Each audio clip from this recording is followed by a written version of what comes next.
Täitemenetlus tähendab, et võlg on antud kohtutäituri kätte sissenõudmiseks. Kohtutäitur täidab nii kohtuotsuseid kui ka muid täitedokumente, näiteks trahviteateid. Kui saad kirja kohtutäiturilt, ava see kindlasti, loe hoolikalt läbi ja vajadusel küsi abi. Oluline on kinnitada kirja kättesaamist ning järgida tähtaegu. Täituriga saab ja tuleb alati ühendust võtta enne tähtaja lõppu. Kui maksegraafik lepitakse kokku enne vabatahtliku tähtaja möödumist, aitab see vältida suuremaid täitmiskulusid. Kui täituriga ei suhtle ega reageeri kirjadele, võib ta arestida kogu sissetuleku või pangakonto.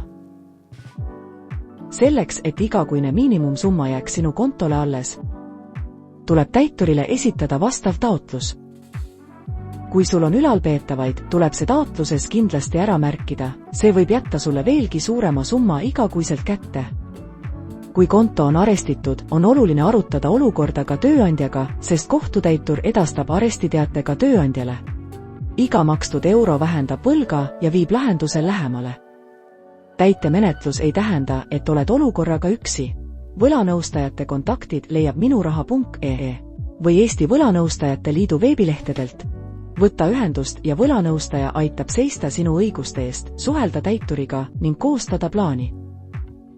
Tasuta võlanõustamine on kättesaadav kohaliku omavalitsuse kaudu. Ka täitemenetluses kohustuste täitmisega liigud sammhaaval lähemale korrastatud rahaasjadeni.